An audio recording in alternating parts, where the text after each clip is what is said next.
Hello, and thanks for checking out my video.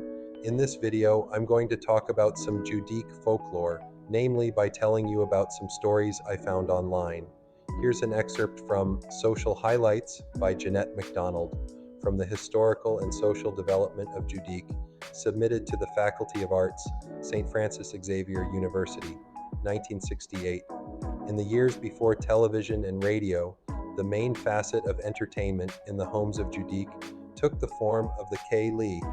It is the gathering together of relatives or friends with song, story, and music available.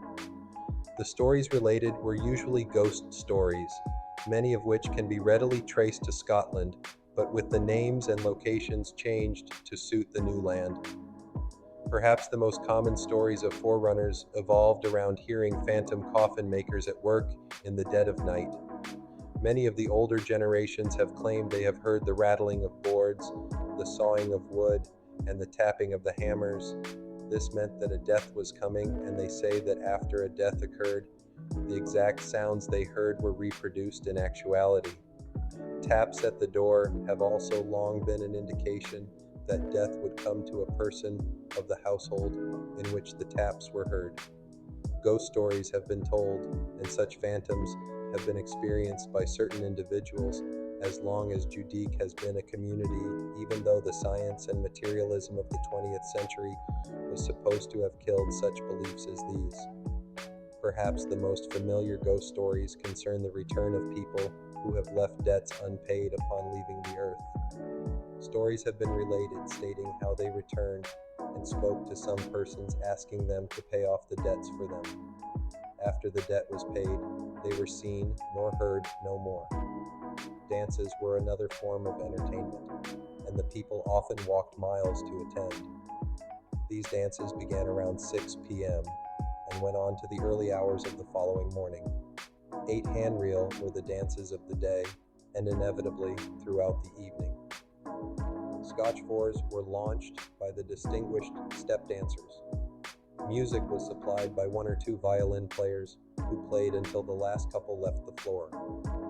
And of course, no dance was complete without at least one fist fight.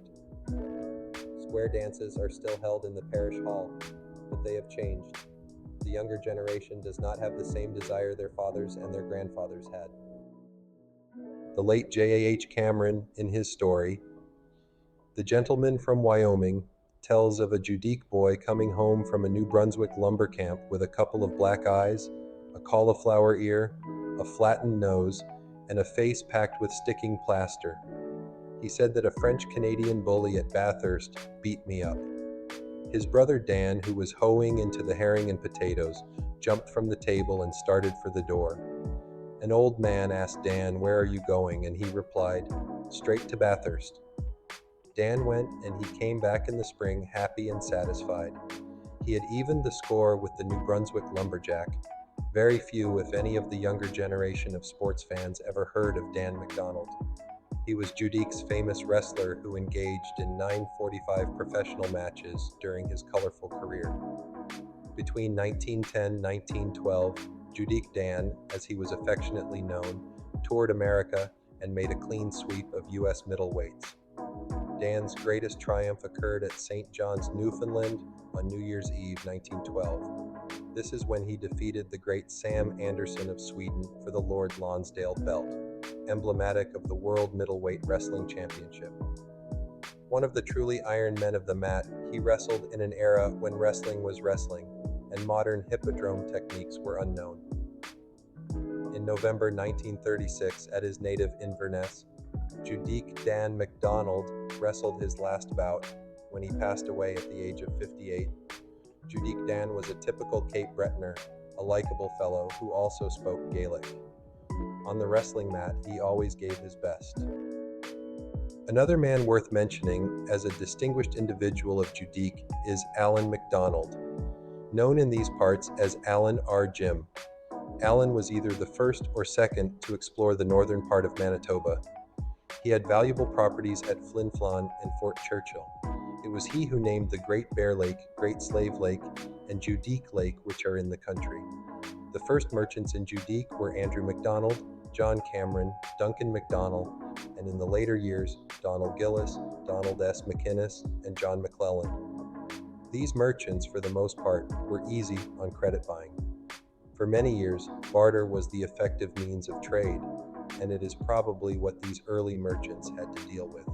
The people would trade meat, butter, cheese, or any other commodity made in their home for such items as sugar, tea, and molasses. In those early days, most of the produce needed in the household was grown on the farm, and it was such things as the items above that they had to buy. The barter system seems to have died out to a great degree in the 1930s. However, after this time, some bartering was still done. It is not unusual for a lady to take butter and cheese to a store in return for some groceries, but more often she got paid for her produce. No discussion of Judique would be complete without some mention of the old stagecoach line and its successor, the train. The stagecoach ran from Port Hastings to Inverness in the days before the train, carrying both mail and passengers.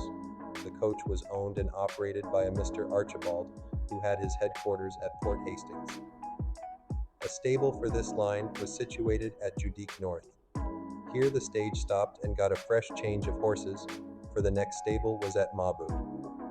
The drivers of this coach were Sandy McDougall of Mabu, better known as Sandy the driver, Sandy Robert McInnes, who was a native of Judique, and John L. MacDonald and his brother, who were from Cranish Rear. The stage was looked for with great anticipation by the people of the community. The stage continued until the advent of the train in 1901. The railroad was started in 1898 or 1899 and was completed in 1901, when Day of the Stage gave way to the Day of the Judique Flyer.